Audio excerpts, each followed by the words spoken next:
All right, so I'm the CEO of a company called Synapse Media Group. So we started just last year, and like Eric said, I used to work at a company called GoToMobi. You guys might know them, they're mobile traffic source. Shortly after leaving GoTo, I focused strictly on running Facebook ads. Within our first month of launching, I hit our first like six-figure campaign, scaled that up to about 25 grand a day. I'm not going to mention what happened, but the ad account may or may not have gone down. But I'm going to show you guys. So one thing that I really wanted to do is I didn't want to give you guys a whole lot of theory that you couldn't take too much out of. I really wanted to give you guys something where you could take these tips, go back to your hotel room, plug them into your campaigns, and actually get some real value out of it. So a lot of stuff you're going to see is straight up practical knowledge. It can be applied right into your campaigns. I'll give you a heads up. I had to actually get my business partners to overview a lot of the slides because they didn't want me to give away some of the stuff, but I've got them to agree to give away some of the tips. So this is a little bit of our secret sauce on how we manage campaigns and accounts and stuff in-house. And so I'll get right to it. So the first thing is how to stomp out negative feedback without losing your Facebook account. So for those of you who don't know, the number one reason you're probably going to lose your Facebook account at any given time is people exiting out of your ads. There's kind of a hierarchy to negative feedback. So it starts with things like comments, like negative comments, and then it starts with people complaining about your ads. But the worst thing that can happen to you is when somebody goes in the top right corner, they hit exit out this ad or report this ad. Once that happens, you get too many of those, Facebook calculates a ratio, and depending on how much you're spending and the amount of exit outs you have, you're going to get manually reviewed. So as me and my business partners recognized that this was becoming an issue with ad accounts, we tried to get ahead of Facebook and figure out, hey, how can we deal with these users before they complain to Facebook about us? And it's not that we don't want to create a positive user experience, but sometimes people are ad trolls no matter what. You could be selling like just e-com products or anything, and you'll have people just commenting scam, bullshit, all this kind of stuff, and it's kind of hard to deal with. And the problem is it really screws up your conversion rates and your CTR, so you got to address it quickly. So a couple of tricks, I'll let one out of the bag, is you can actually go into the back of your fan page settings, and you can actually add keywords that'll stop people from posting certain keywords. It's supposed to be a profanity filter, but if you see common threads of people saying certain things, try adding those keywords into your back filter, and it'll automatically block those straight out of the gate. So if people don't like your products or whatever, you can put your product SKU name in there if you wanted to, and it'll block the comments out. So negative feedback can cause Facebook manual review, ban your account, can affect and hurt your overall traffic quality and conversion rates. When they start seeing that you keep getting negative exit rates, they're not going to give you the best traffic. They're going to start giving you relegated traffic. So this is the workaround that we came up with. It's a little bit on the technical side. But what we did is on every single page that we run a subdomain or a specific page, and on that page we run a custom audience. And what that does is essentially when anybody visits this page, we're collecting that audience and we're going to use them later on. So what we do is actually on that page we're going to have for this example I used golfamerica, I believe.com, and then /feedback. So what you'd actually do is you'd have golfamerica /feedback, and when people actually visit that page, they're getting collected. And what we're actually going to do is we're going to opt them out of our ads. And the way you do that is you go back to your comments in your actual ads, and you say you've got some woman named Sandy who's like, this is a scam, this is bullshit, whatever. You would comment them, so you'd see like, @Sandy. Now, one tip I'll give you straight up is do not argue with them. Don't try and defend your product. Don't try and defend anything. Just assume the customer's right and just be like, hey, Sandy, sorry you had a terrible ad experience. Can you please click this link to opt out of our ads? So what they'll do is they'll click the link, they'll go to the custom audience, and they'll get collected there. And once they're there, what you want to do is you want to take them, this is a page that we use. So what we tell them is, congratulations, you've now been removed from our advertising campaigns. Please take a 30-second survey and tell us how we can improve our advertising. Just 1 second. Do you mind if I grab a glass of water? Anybody? Cool. And one of the reasons that I'd advise you to build a survey into your path is because you'll actually get insights into why people don't like your ads. So instead of just saying like scam or bullshit, they'll actually tell you. I had a really hilarious one. I had 15 people call one of the head of our product video.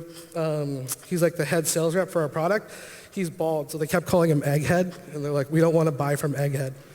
So you get all kinds of crazy like responses. But yeah, once this page collects the user's information, what we do is we'll go over to when we run all of our ads, we can recreate the ad, exclude them in the custom audience. And if you really want to take it one step further, what you can actually do is, here, I'll show you after this. So once you actually exclude them from your ad sets, you no longer have these people who are complaining, which is a big thing because now you're going to decrease the amount of exit outs you have on your ads. And one of the biggest things is people get pissed off about frequency. So when you have somebody who hates your ad and they see it 2 or 3 times, it's way more likely they're going to exit out your ad and cause an issue with your account. So once you've dealt with them, you can have removed negative commenters and ad trolls. Your accounts and campaigns will last longer, and you're going to get better campaign performance. If you want to take it one step further, what you can do is you can create a 1,000 or like a 1,000 person or 2,000 person list, and then create a lookalike off of that. I would highly recommend that you don't go past the 1%, just because like complainers is like a pretty broad seed audience. Oh, thank you so much.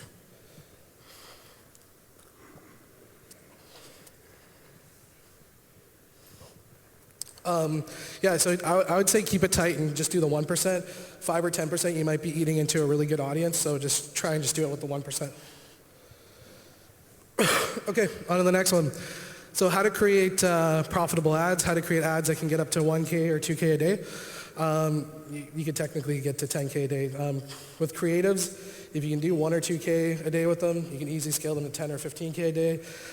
It's just a matter of do you have the audience and the scale and the budget to do that. And a lot of scaling campaigns people believe is like some sort of secret sauce, but a big part of it is actually managing your finances, because campaigns like the creatives that generate $500 a day have the potential to generate 20 grand a day, but do you have the bankroll to actually continuously supply your ad account in an effort to keep that going? So a big part of scaling isn't about creatives, it's about having the right finances and infrastructure in place. But I'm gonna show you guys some creatives that work for me. So this is a case study, so this is like a little while ago. So interesting, like I actually reached out to W4, this is the network I used to run this with, and this offer is expired, but the rep did tell me that they would consider bringing it back. So if you guys want to go and take a kick at this later on, feel free to try it out. So the product was XE1 golf wedge. Payout was around 45 bucks. And the reason I picked this offer is because I was watching search traffic and I did a whole bunch of research and I figured out this one affiliate had been running this campaign probably strong for 6 months. Same landing page, same everything. So I checked out all their stats on like SimilarWeb, and I kept seeing the traffic was consistent. So I was like, okay, let's see if we can port this over to Facebook and make some money off of it. So what I ended up doing is I knew there was like, when you're testing, it can get really complicated when you bring in way too many variables. So one of the like strong things about this campaign is I knew this guy already had like a winning landing page because he was already spending thousands of dollars per day on AdWords. So I knew it was tested and proven. So what I did is I just took the existing landing page that he had created for search and copied it over and then started running Facebook traffic to it. So these were my initial creatives, and I'm going to kind of go through with you guys what I did wrong, how I could improve it, and like kind of the mindset I was at, so you guys can understand how you can progress as marketers and kind of address these issues. So initially, like one of the mistakes I made with these creatives is I was focusing on the benefit of the product, which was like, can you increase or decrease your short game? And the creatives themselves, like they're not very flashy. And as you can see, like it didn't do very well. Like we had a very tough time with these creatives. So the top of the ad says, could this be your secret weapon? Improve your short game with the XE1 golf wedge. Both those creatives are ripped from their VSL videos. And then, you know, call to action, limited quantities available, order now. So first round of testing, these really bricked. So we had super high CPCs, like anywhere from like 50 cents to $1. Sometimes it's even higher than that. CTR was like on average between 1% and 3%, and that's like atrocious for newsfeed. And sporadic conversions. And I'll give you guys a tip on sporadic conversions. Typically, if you're seeing sporadic conversions, it means something in your funnel is right, but something else is also broken. So in the case of this particular campaign, what that meant was that the landing page, which I know was tested and proven was working, but my creatives were broken. And the reason that usually happens is like your users are getting through and they're getting half the message or like a muddy version of the message, and a few of them are getting through and converting, whereas that means that you need to step back and make the whole funnel really clear for them, and that's when the conversions start to line up and become more consistent. And then, yeah, we had a terrible relevance score because it wasn't working very well. So anytime a campaign breaks, I like to step back and try and figure out, okay, what did I do wrong? And how can I improve it if I'm going to go back and take another crack at this? And I figured out, I made an assumption about the customer pain point. I assumed that what they cared about was reducing the amount of shots that they're doing on the golf course, and I wasn't sure if that was actually true, and I had made an assumption. I tried to sell the product instead of selling the click. So one piece of advice is depending on what you're trying to sell, if it's an app install that's like sub $1 payout, try and hype it up in the newsfeed and get them to convert there. But if it's like a $50 or $100 sale item, most of your selling is going to have to be done on the landing page. So your job with the advertisement isn't to sell the product inside the newsfeed. Your job is to get them outside of the newsfeed to your landing page to actually read your landing page. And that was one mistake that I made here is I was trying to sell the product inside the newsfeed where the focus should have been here. Let's get you onto the landing page where you can watch a 30-minute VSL, all this other information, and you'll get sold on the actual landing page itself. So, and my creatives were too bland. So actually, what I did is I went into my Facebook account, I booted up all these pages for golf and started liking everything. And I was measuring my ads against everybody else's, and it was just the straight, everything was blending in. So I figured out that's why my CTR sucked. And the sporadic conversions, like I said before, that was a result of my creatives not being as powerful and the landing page being really good. So what I ended up actually doing is I grabbed one of my friends that actually is an avid golfer, and I pulled him into the conference room and I said, I know fuck all about golf, so let's talk. And I asked him, I said, hey, what's the emotional thing that guys care about when it comes to golfing? And he told me, he's like, no guy wants to continuously be a loser in his pack of friends that go golfing every weekend. So now we have some emotional context as to what actually is the trigger for them. And then he said, also, people are looking for a magic bullet. Just like in subjects like weight loss, people want a magic pill or something else. He was saying with golf, nobody wants to sit there and train for 200 hours, but somebody wants a way to improve their game in a week. So taking these two things from an actual golfer, now I understood a little bit more of the mindset and the emotional triggers of what was actually going to help me sell the product. So I reframed my ads. Okay, so we relaunched the entire campaign with new insights. So I'll kind of break down what I did that was different this time. So at the top, you can see it says now, tired of losing to your friends, use this little trick to quickly improve your golf game. So now we're focusing on getting them out of the newsfeed and onto the landing page. And second of all, we're addressing what they actually emotionally care about, which is their ego and not losing in front of their friends. Next up is the creatives. I paid some guy on Fiverr to start drawing cartoons. I sent him a bunch of pictures of people breaking golf clubs over their knee. And this guy came back with a bunch of creatives. So these are the two highest performing creatives out of the entire case study. And then the call to action was shave 9 strokes off your golf game using this. And the emphasis of this is trying to get them to click out. Like I said, let the sales happen on the landing page. Don't try and sell a $100 golf club inside the newsfeed. And then the video on the right, I actually found a clip of this on YouTube. It's a 3D skeleton swinging at a golf club. And when it comes to creatives, you really got to think outside the box. How often do you guys see stuff like that, right? You see regular stock images of golf courses and stuff like that. So when I saw that, it caught my eye, and I figured, hey, let's chop it up and let's see how it does. And it started doing really well. I had one of the best CTRs in our entire campaign. So the CTR increased from 4% on the best creative to 16%. Link clicks came down to about 9 cents. This is at one point, it was at $2. Conversion rate improved. Conversions were now consistent. Campaign was now profitable, and we scaled to 2K a day at about 150% ROI. And then once this campaign started going, I just handed it off to somebody else. So key learning takeaways. When you have a strong lander, focus on selling the click out and not on the actual newsfeed itself. Don't try and sell inside the actual newsfeed. Understand the pain point. I didn't understand what golfers actually cared about. And so when I made an assumption, I had already started a mistake. And the thing is, don't get stuck in your own echo chamber. If you make a mistake or an assumption, question the assumption and step back. Because if you start building on top of the assumption, you're now building on a bed of sand. And then think outside of the box. If you are ripping everything from the first page of Google Images, so is 9/10 of your competition. So, go to the most random places and try all the random sources to try and find creatives where people aren't looking and try something unique. And then agitate the customer pain point. So as you can see, even in the images of the cartoon breaking the golf club over his leg, the ad copy, the messaging, it all alludes to that pain, that customer pain point.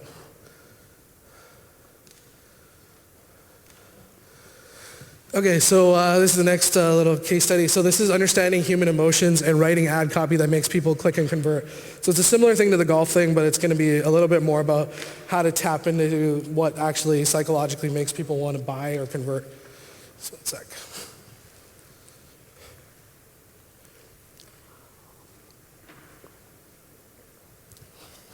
So this was like a sub $1 app install in Indonesia. I'll give you guys a heads up. This isn't a Facebook campaign, but you could easily port this over. I was running this on display at the time.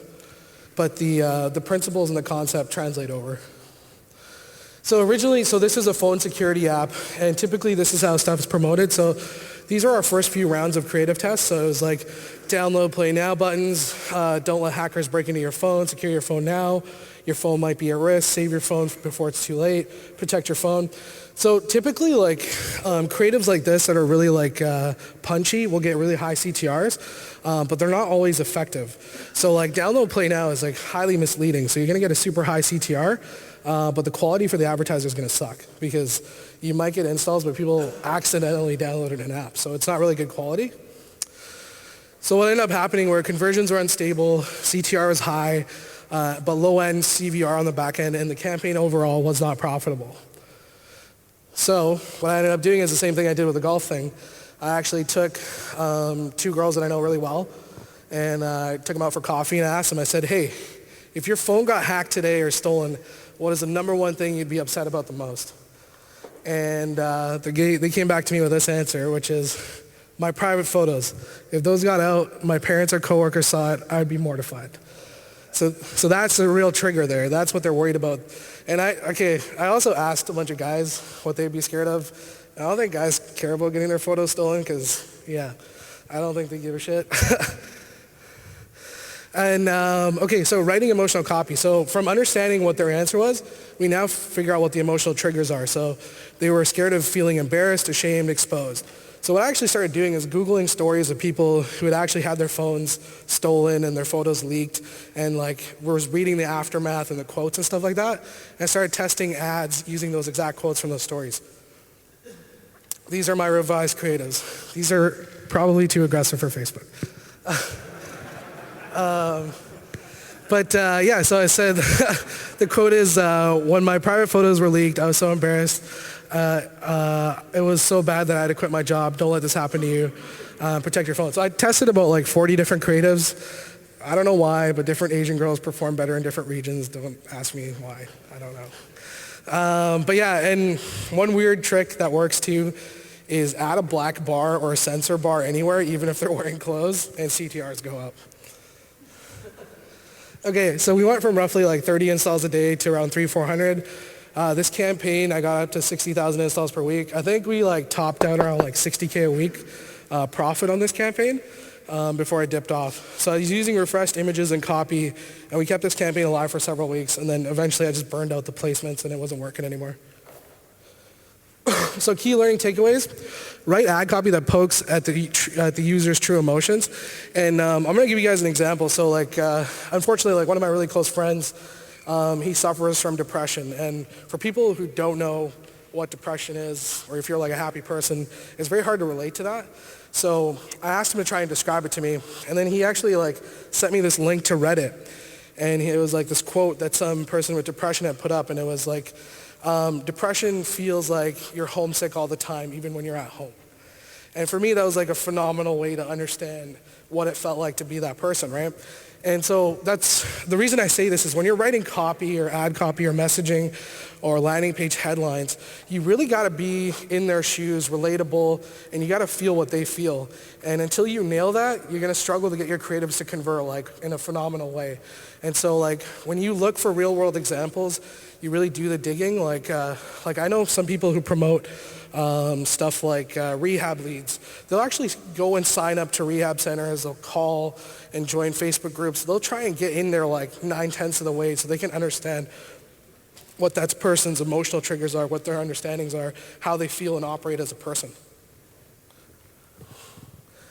Okay, so we're going to move on. So this is my spiel on one-size-fits-all marketing myth. So I always see this on Facebook campaigns. I see this a lot with noobs too.